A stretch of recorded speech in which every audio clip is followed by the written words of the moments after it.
1919년 3월 1일 민족대표 34민이 발표한 독립선언문, 자주독립, 자유민주, 인류 공영의 평화, 연합과 일치의 정신에 의해서 민족의 나아갈 바를 밝힌 혁명적인 선언이었습니다.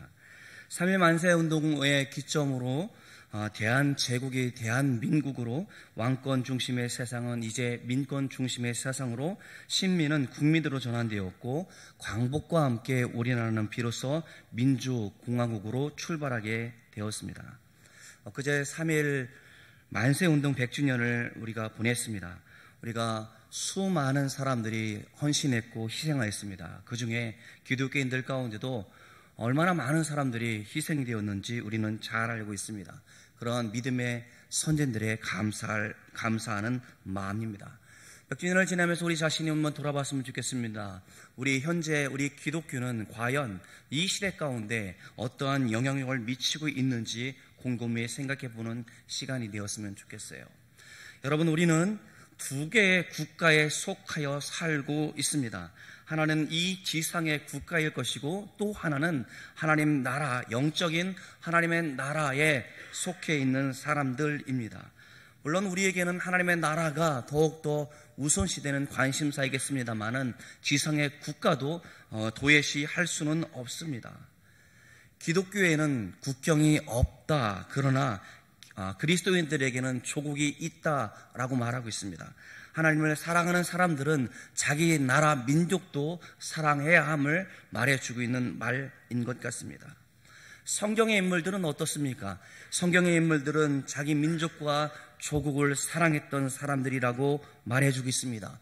민족 구원을 위해서 왕자의 자리를 버렸던 모세, 죽음을 각오하고 나라를 살리기 위해서 금식하며 왕 앞에 담대히 나아갔던 에스더, 생명책에서 자기 이름이 지워지더라도 동족 이스라엘이 예수 믿기를 간절히 소원했던 바울이 이르기까지 그들은 조국을 사랑했던 사람들입니다. 오늘 본문에 나와 있는 느헤미야 역시 조국을 사랑한 사람이었습니다. 우리는 기독교인으로서 나라 사랑을 어떻게 할 것인지에 대해서 세 가지 오늘 교훈을 받고자 합니다. 첫째는 관심을 가지라는 겁니다. 느헤미야의 나라 사랑은 먼저 관심에서부터 시작되었다라는 것이죠. 우리 다 같이 2절 말씀을 같이 보도록 합니다. 2절 시작. 내 형제들 가운데 하나인 하나니가 두어 사람과 함께 유다에서 내게 이를 얻기로 내가 그 사로잡힘을 면하고 남아있는 유다와 예루살렘 사람들의 형편을 물은즉, 느헤미야는 조국 이스라엘에 대한 생각, 관심으로 가득 차 있었다라고 말씀해 주고 있습니다. 그는 바사, 페르시아에서 출세 가도를 달리고 있었던 사람이었습니다. 망해버린 조국에 대한 소식을 듣고 모든 관심을 기울였던 이유가 무엇이었을까요? 그것은 당시 이스라엘이 매우 중대한 기로에 서 있었기 때문에 그렇습니다. 북쪽 10개 지파 이스라엘은 멸망하여 없어졌습니다. 남쪽 2개 지파는 명맥을 유지하다가 바벨론에 의해서 포로로 많은 사람들이 끌려갔습니다. 포로로 끌려간 후에 70년이 지나 그들의 조국 이스라엘로 돌아오게 되었습니다. 1차, 2차 귀한 자들이 돌아가서 국가를 재건하고자 부단히 노력했습니다. 그러나 쉽지 않았습니다. 지금 무너진 이스라엘을 다시 재건할 것인가, 아니면 이렇게 꿈을 접어야 할 것인가, 중요한 시점에 지금 느헤미야는 거기에 대한 관심을 표현해주고 있는 겁니다. 그는 이스라엘 사람입니다. 그리고 이스라엘 사람이기 때문에 하나님의 영광이 임하는 조국에 대한 그런 기대, 예루살렘 성전이 세워지고 그렇게 우리가 성전을 중심으로 하나님의 나라가 되어지는 것을 꿈꾸는 것은 당연한 일 아니겠습니까? 그게 대단하다고 그렇게 생각할 수도 있겠다 싶습니다. 그런데 여러분, 지금 느헤미야는 예루살렘에 있지 않아요. 지금 느헤미야는 지금 페르시아 제국에서 태어났고 그는 겨울 수도였던 수산궁에서 거하고 있습니다. 그리고 그는 아다사스다 왕의 술관원, 그러니까 가장 충성스러운 신하 중 한 사람이었습니다. 그야말로 타 지역, 타 이방 국가의 사람이 지금 가장 강력한 나라의 왕의 신복으로 출세하고 있는 사람이란 말입니다. 얼마든지 조국의 현실을 외면하고 자기의 안위를 위해서 이 땅 가운데 잘 먹고 잘 사는 일들 가운데 관심을 가져야 할 겁니다. 하지만 느헤미야는 조국 이스라엘에 대한 성에 대한 깊은 관심을 표현해주고 있는 겁니다. 이것이 사랑이에요. 여러분, 사랑하면 그 마음 가운데 늘 관심이 있다는 것이죠. 사랑이 있기 때문에 관심이 있는 겁니다. 자칫 우리는 생각하기를 이 땅 가운데는 아무런 관심이 없이 오직 하나님 나라만 관심을 갖고 있는 것이 당연하다 말하는 사람이 있는 것 같습니다. 여러분, 조국을 잃어버렸는데 우리가 마음껏 신앙생활을 할 수 있겠습니까? 성도는 국가가 처한 현실과 장래에 대하여 관심을 기울여야 할 것입니다. 느헤미야, 그는 자신의 안일과 영화보다 조국과 장래를 위해서 더 많은 관심을 가졌던 사람이었습니다. 이렇게 조국에 대한, 조국 사랑에 대한 관심이 있는 사람이 많을 때에 좋은 나라가 될 것이고 비전 있는 나라가 될 것입니다. 성도 여러분, 우리는 하나님의 나라와 의를 구하는 사람입니다. 그러나 이것과 함께 내가 지금 발을 딛고 있는 조국의 처한 현실을 도외시하지 말아야 할 겁니다. 나라를 위해서 우리에게 필요한 것은 책임을 떠넘기거나 비판하는 것 가운데 머무르는 것이 아니라 더 많은 사랑과 관심을 가지고 이 나라를 바라볼 수 있는 저와 여러분들 되어지기를 주님의 이름으로 축원합니다. 여러분, 우리가 베트남을 알고 있죠? 베트남의 전쟁이 한창일 때였습니다. 프랑스 철학자 샤르트르는 가끔 집 앞 노점상, 동양인이 운영하고 있는 노점상에서 과일을 사곤 했습니다. 그 노점상 주인은 베트남 사람이었습니다. 어느 날 샤르트르는 그 과일을 사면서 물었습니다. 이렇게 돈을 벌어서 어디에 씁니까? 라고 물으니까 그는 부끄러운 듯 말하면서 먹고 사는데 사용하고 있고 저축도 하고 있고 그리고 수입의 10%를 매달 조국 해방을 위해서 싸우고 있는 월맹 호치민 장군에게 송금하고 있습니다 라고 그는 그렇게 이야기를 했다라고 합니다. 이 말에 감동을 받은 사르트르는 프랑스 신문 르몽도 신문에 기고하기를 베트남 전쟁은 호치민의 승리로 끝날 것이다 라고 기고하였습니다. 그의 예언처럼 막강한 미군과 연합군의 지원에도 불구하고 월남군을 상대로 호치민이 이끄는 월맹군이 승리하였다는 것을 우리는 알 수 있습니다. 여러분, 물론 비단 적절한 예화인지 모르겠습니다만은 한 사람이 보여준 국가에 대한 관심이 그 국민의 마음이 있었기 때문에, 나라를 생각하는 마음이 있었기 때문이라고 보여주는 예화라 생각이 되어집니다. 우리가 제2차 세계대전에서도 알 수 있듯이, 또한 우리가 아랍과 이스라엘의 전쟁에서도 알 수 있듯이 국가에 대한 마음을 가지고 있었던 사람들은 외국에서 유학했다 할지라도 돌아가서 우리가 전쟁에 참여했다는 사실을 우리는 너무나 잘 알고 있지 않습니까? 이것이 관심입니다. 그것이 사랑일 겁니다. 두 번째, 우리에게 보여주는 교훈은 눈물로 국가를 위해서 기도하라는 겁니다. 느헤미야의 관심은 지금 관심을 가지고 있을 뿐만 아니라 통곡과 금식의 기도로 이어지고 있는 것을 볼 수 있어요. 우리 다 같이 4절을 읽겠습니다. 4절 시작. 내가 이 말을 듣고 앉아서 울고 수일 동안 슬퍼하며 하늘의 하나님 앞에 금식하며 기도하여. 지금 동생 하나니엘을 통해서 전해진 고국의 소식은 참담하였습니다. 너무나 가슴 아픈 소식이었습니다. 이스라엘 백성들에게 대적들에게 일어나서 큰 환난과 능욕을 당하였고 성벽은 회파되어졌고 성문은 불탔다라는 소식을 지금 듣고 있는 겁니다. 당시 에스라 학사의 주도로 진행되어졌던 성벽 재건 공사가 막바지에 이르렀는데 느흠과 심세라는 모사꾼들의 음모로 중단되었던 겁니다. 아닥스다 왕에게 거짓 상소를 올리게 되어져서 공사가 중단되어졌습니다. 이 소식을 들었던 느헤미야, 조국 재건의 꿈이 좌절되는 그런 마음이었습니다. 그래서 그는 통곡하면서 하나님 앞에 금식하며 기도하고 있는 겁니다. 지금 우리가 기도의 내용을 면밀히 바라보면 하나님의 긍휼하심 앞에 기도하고 있는 것이고, 언약을 변치하시는 하나님께서 우리를 도와달라고 그렇게 기도하고 있는 겁니다. 지금 하나님의 사랑에 호소하여 그는 그렇게 기도하고 있는 겁니다. 여러분, 우리는 어떤 문제를 만나면 한 대통령에게 집중하고 있고, 정치인들 가운데 우리가 비난하고 있고, 그 정치인들에게, 경제인들에게 탓을 돌리고자 합니다. 그런데 느헤미야는 지금 어떻습니까? 조상들의 죄를 나의 죄로 여기고 있다는 것이죠. 공동체적 책임성을 가지고 나의 죄를 여기며 그는 그렇게 통곡하며 기도하고 있는 겁니다. 조상들의 죄가, 그들의 죄가 무엇이었습니까? 이스라엘이 하나님의 율법을 무시하여 그들에게 죄악이 임하였고, 불순종의 죄 때문에 나라가 없어졌고, 이것 때문에 포로로 끌려왔던 그 모든 죄가 나의 죄입니다 라고 고백하며 기도하고 있는 겁니다. 6절에 나와 내 아버지의 집이 범죄였다, 그는 그렇게 말하고 있는 겁니다. 여러분, 가만히 생각해 보십시오. 느헤미야, 세계 제1의 강대국 페르시아 아닥사스다 왕의 총애를 받고 있었던 고위직 관리였습니다.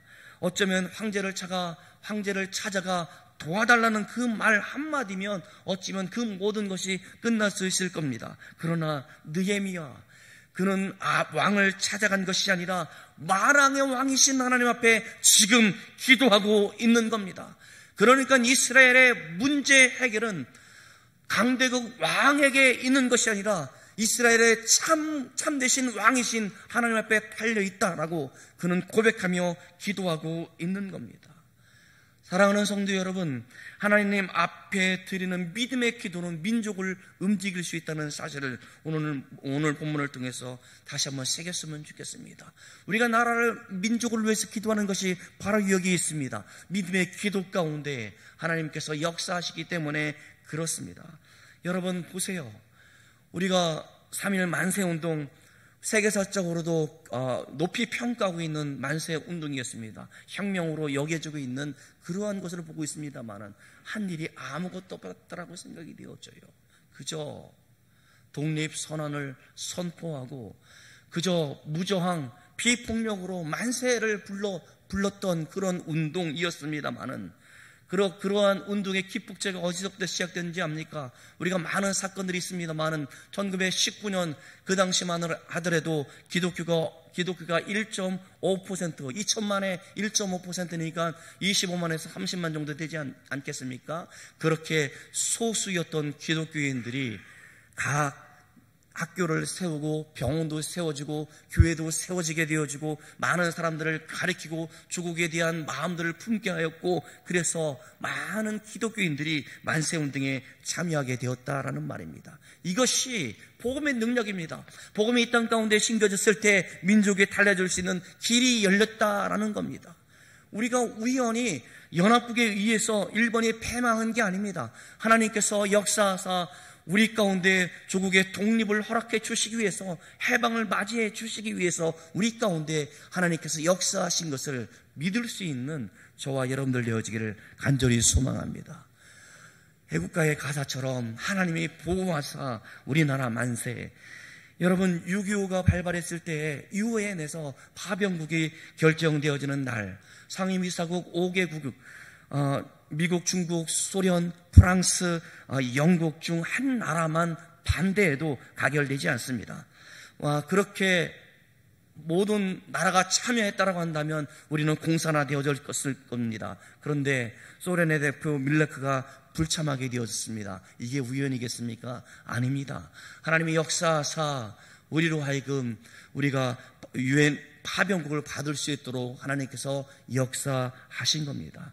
모든 개인의 삶도 그렇습니다만은 나라의 민족의 운명도 하나님 앞에 달려있음을 우리는 알아야 할 겁니다. 시편 118편 7절은 이렇게 말씀해 주고 있습니다. 같이 읽도록 하겠습니다. 시작. 여호와께서 내 편이 되사 나를 돕는 자들 중에 계시니 그러므로 나를 미워하는 자들에게 보응하시는 것을 내가 보리로다. 여호와께서 내 편이 되신다라는 그런 믿음을 가지고 기도하니 하나님께서는 전쟁 가운데도 일어날 수 있는 기회를 주셨다라는 말입니다. 그러기에 여러 유기에 대한 예화가 많이 있습니다. 제가 부산에 있을 때 초량교회를 탐방한 적이 있는데 거기에 목사님들이 모여서 기도했던 장소라고. 그래서 우리가 낙동강 최후의 보루로 여겨졌던 그곳 가운데 우리가 유엔 연합국이 인천 상륙할 수 있도록 기도했던 장소가 부산의 초량교회였습니다. 여러분, 나라의 민족을 위해서 성도는 기도해야 할 겁니다. 여러분, 국가와 사회는 그냥 그저 촛불에 맞습니다. 태극기에 맞을 수 있습니다. 그러나 가장 중요한 것은 성도는 기도의 불길, 기도의 횃불을 들어야 되지 않겠나 싶습니다. 이렇듯 나라는 기도의 무릎 위에 세워진다는 사실을 믿음으로 고백할 수 있는 저와 여러분들 되어지기를 간절히 소망합니다. 우리가 기도할 제목들이 얼마나 많은지 모릅니다. 특별히 여러분, 위정자들을 위해서 기도해야 할 겁니다. 왜냐하면 그들이 좋은 정치를 해줘야만 우리가 경건하고 단정한 생활을 할 수 있기 때문에 그렇습니다. 디모데전서 2장 1절 2절, 그래서 이렇게 우리에게 말씀해 주고 있습니다. 주님의 말씀입니다. 같이 읽겠습니다. 그러므로 내가 첫째로 권하노니 모든 사람을 위하여 간구와 기도와 도구와 감사를 하되 임금들과 높은 지위에 있는 모든 사람을 위하여 하라. 이는 우리가 모든 경건과 단정함으로 고요하고 평안한 생활을 하려 함이라. 아멘. 여러분, 대통령을 위해서, 우리 지사를 위해서, 시장들을 위해서, 많은 정치인들을 위해서 기도해야 할 것은 우리가 평안한 생활을 하기 위해서, 자유롭게 하나님을 예비하는 생활을 하기 위해서라고 디모데전서에게서 말씀해 주고 있는 겁니다. 그러기에 조국을 위해서 간절히 기도하는 백성이 있는 그 나라에 소망이 있는 겁니다. 어느 때보다 느헤미야와 같이 기도하는 성도가 필요한 급박한 시대를 살고 있습니다. 우리는 약소국입니다. 주변의 4개의 열강들이 우리의 국제 정세 가운데 우리를 압박하고 있고, 우리의 주권도 다른 나라에 달려있는 것처럼 우리의 우방은 미국만 의지해야 된다는 생각 가운데 매몰되어 있는 사람도 있습니다만 우리가 연약하기 때문에 그렇습니다. 그러나 기도하는 성도가 있으면 그렇지 않습니다. 가나안 농문학교를 상설하였던 김용규 장로님은 기도실에 친필로 뭐라고 썼는지 압니까? 조국이여 안심하라. 책으로도 출간되었습니다만 그런 휘호를 써 붙여두었습니다. 이분은 나라를 위해서 매일 4시간씩 기도했다라고 합니다. 나라를 위해서 기도하면서 자기가 나라의 파수꾼이라는 사실을 깊이 깨달았다라고 이야기를 하고 있습니다. 자기가 기도하는 한 하나님께서 이 나라를 외면하지 않으실 것이라는 그런 믿음을 보여주면서 그는 기도했다라고 합니다. 사랑하는 성도 여러분, 나라의 민족을 위해서 기도하는 그것이 하나님을 사랑하는 것이고 그것이 나라를 사랑하는 것임을 믿으실 수 있기를 간절히 소망합니다. 세 번째는 우리에게 주는 교훈은 자신을 헌신하라라고 우리에게 요청해 주고 있습니다. 지금 조국 이스라엘에 대한 암담한 소식을 들은 후에 그는 간절한 마음으로 하나님 앞에 눈물로 금식하며 기도하였습니다. 그리고 자신을 보내달라고 그렇게 왕에게 촉구하고 있는 겁니다. 조국 재건을 위해서 그 모든 것을 다 내려놓고 자기가 총독으로 부임하여 그 일을 수행하고자 했습니다. 여러분, 이거 굉장히 쉬운 일이 아닙니다. 어려운 일입니다. 왕에게 그렇게 말하는 것조차 어쩌면 왕을 배신하는 것으로 여겨져서 죽임을 당할 수 있는 환경일 겁니다. 그럼에도 불구하고 조국에 대한 마음을 가지고 지금 느헤미야는 총독으로 가고자 구하였고 하나님께서 그 마음을 움직여 주시사 왕이 허락한 모습. 그래서 2장에 보면 왕의 허락을 받아서 예루살렘으로 돌아가는 과정을 말씀해 주고 있습니다. 느헤미야의 기도를 들으신 하나님께서 왕의 마음을 감동시켜 그에게 모든 쓸 것을 다 지원하여 지금 예루살렘으로 돌아가고 있는 모습을 이 장에서는 보여주고 있다는 말입니다. 예루살렘으로 돌아간 느헤미야가 무슨 일을 하고 있습니까? 계속적으로 도전과 방해가 있었음에도 불구하고 무너지는 성벽을 재건하기 위해서 심혈을 기울였습니다. 대적자들은 말하기를 이스라엘 자손을 흥황케 하기 위하여 한 사람이 왔다 왔다면서 그들은 심히 걱정하고 있는 모습이 2장 10절에 나와 있습니다. 이러한 대적들의 반대, 그러한 질시와 공격 가운데도 불과 52일 만에 무너졌던 성벽을 재건할 수 있었다라는 말입니다. 여러분, 느헤미야는 원망하지 않았습니다. 책임 추궁하지 않았습니다. 자신이 할 일이 무엇인지 찾고 그렇게 나아갔다는 겁니다. 이러한 모습이 우리 가운데 있어야 되지 않습니까? 여러분, 우리 김구 선생님 아시지 않습니까? 자신의 할 일을 찾는 백성은 흥할 것이고 자신이 할 일을 찾지 못하는 백성은 망할 것이다 라고 그렇게 말씀해 주고 있습니다. 그는 감옥에서 내가 뜰을 쓸고 유리창을 닦을 때마다 하나님께 기도했다라고 합니다. 우리나라가 독립하여져서 정부가 탄생하게 되어진다면 그 정부의 뜰을 쓸고 유리창을 닦는 일을 할 수 있도록 도와달라고 그는 그렇게 기도했다라고 합니다.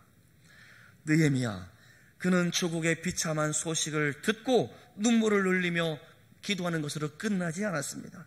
조국을 위해 살 수 있는 일이 무엇인지 그는 알았고 그렇게 구체적인 도전들 앞에 그는 실천하였다라는 겁니다. 사실 애국자는 특별한 사람이 애국하는 것이 아닙니다. 진실된 마음으로 나라를 사랑하고 내 나라를 위해서 내가 무엇을 할 수 있는가 찾는 그 사람, 성실하게 그 일을 위해서 헌신했던 그 사람이 애국자인 겁니다. 제가 3일 절날 우리가 프로그램을 보았습니다만은 이름도 없이 수많은 사람들, 여인들, 우리가 기생들까지도 조국의 독립을 위해서 헌신했던 사람들을 보았습니다.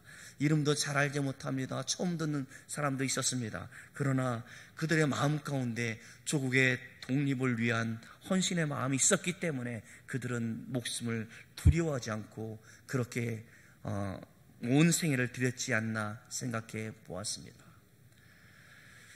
존 F 케네디가 대통령이었을 때 우리가 우주 개발에 박차를 하고 있었을 때였습니다. 나사 우주센터를 방문했을 때 한 청소부가 열심히 일하는 모습을 보았습니다. 대통령이 말하기를 청소하느라 많이 힘드시죠? 라고 위로하였더니 그 청소부가 하는 말, 사람이 달에 착륙하는 위대한 일을 돕는다고 생각하니 하나도 힘들지 않습니다 라고 그는 그렇게 이야기했다고 합니다. 애국자 느헤미야는 위기에 처한 조국을 위해서 현재의 안락한 삶을 다 내려놓고 그는 조국을 위해서 한 걸음 한 걸음 내딛었습니다. 온갖 방해와 온갖 어려움 가운데 있었음에도 불구하고 성벽을 재건하는 것이 이스라엘의 성전을 중심으로 하나님의 나라를 섬기는 나라가 되어질 것이라는 그런 기대를 가지고 그렇게 헌신했다라는 말입니다. 그렇게 솔선수범하여 녹도 받지 않고 월급도 받지 않고 그렇게 헌신했기 때문에 수많은 백성들이 그와 함께 성벽을 재건하는 일들 가운데 동참하게 되어졌습니다. 그런 희생이 있었기 때문에, 그런 리더십을 발휘할 수 있었기 때문에 그는 많은 사람들이 그 일에 동참할 수 있었다는 겁니다. 그러니까 한마디로 그의 애국은 말로 그치는 것이 아니었고 슬퍼하며 우는 것으로 그치는 것이 아니었고 행동으로 보여준 애국이었다는 사실을 오늘 본문을 통해서 알 수 있습니다. 사랑하는 성도 여러분, 오늘날 이 시대는 참다운 애국자가 어떤 사람입니까? 우리가 하나님을 사랑하고 하나님께서 우리에게 맡겨진 사명은 단지 한 영혼을 구원하는 일들 가운데 머무르는 것이 아니라 이 나라가 하나님의 정의와 공의 가운데 세워지기 위해서 부조리에 대해서 항거할 수 있어야 되고 부패하고 잘못된 관료들에 대해서 잘못되었다 용감하게 말할 수 있어야 할 뿐만 아니라 그러한 모든 것들은 하나님을 사랑하기 때문에 그렇습니다. 그러한 하나님을 사랑하는 마음이 국민을 사랑할 수 있고 이 나라를 사랑하는 마음은 저 원수 같은 저 일본까지도 사랑하는 마음으로 펼쳐나가야 하는 것이 그것이 하나님의 뜻인 것입니다. 하나님은 한 영혼도 멸망하기를 원치 않으셔서 우리를 통하여 죽어졌던 영혼을 살리기 위해서 우리를 불러주셨습니다. 성도로 불러주셨고 하나님의 자녀로 우리가 그리스도의 제자로 부름을 받았다는 사실을 유념했으면 좋겠습니다. 우리가 그런 마음을 가질 때 저 일본을 용서할 수 있어요. 우리의 원수되었던 사람들도 용서할 수 있다라는 말입니다. 조국을 살릴 수 있는 길은 오직 하나님께서 우리를 사랑하신다는 그 사랑에 응답하여 우리의 삶을 조국을 위해서 나는 무엇을 할 것인가 특별히 관심을 가지라 했습니다. 간절한 마음으로 기도하라 했습니다. 우리가 세 번째는 내가 할 수 있는 범위에서 최선의 헌신이 요구되어진다 말씀드렸습니다. 여러분, 우리 나라는 약소국이지만 하나님은 강하신 전능하신 하나님이심을 믿으시길 바랍니다. 우리가 부족하고 연약하고 도저히 외교적으로 풀릴 수 없는 문제이지만 어쩌면 우리의 낙심된 마음을 하나님께서 아시다 더 완벽하게 우리에게 좋은 길을 열어주시기 위해서 그런 어려움을 주셨는지도 모릅니다. 우리가 할 수 있는 일은 우리가 교회를 살리고 조국을 살릴 수만 있다라고 한다면 더 많은 관심과 더 간절한 기도가 우리 가운데 있었으면 좋겠습니다. 그것을 소망하는 저와 여러분들 되어지기를 주님의 이름으로 축원합니다. 기도하겠습니다. 하나님 아버지, 우리를 사랑하사 이렇게 자유롭게 하나님을 찬양하며 예배하는 나라가 되게 하심을 진실로 감사함을 드립니다. 하나님, 일제시대에 우리가 신사 참배했던 것을 회개하며 잘못을 반성했던 우리 지도자들도 있습니다.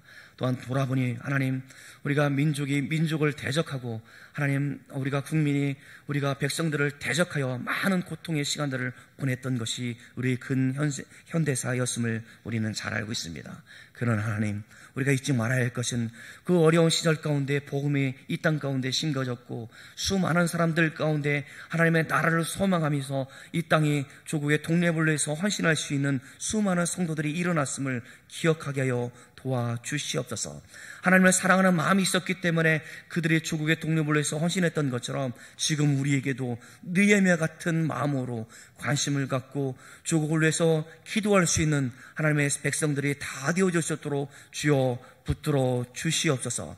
하나님, 단지 우리가 경제적으로 잘 먹고 잘 살기 위해서 기도하는 것이 아니라 한 영혼도 멸망먹지 않고 하나님의 자녀가 되어질 것을 꿈꾸며 우리의 삶 가운데, 이 나라 사회 가운데, 이 백성들 가운데, 또한 이 나라 가운데 하나님 모든 복음의 영역들이 펼쳐나갈 수 있도록 우리를 그렇게 사용하여 주시옵소서. 감사드리옵고 사랑이 많으신 예수님의 이름으로 기도드리옵나이다. 아멘.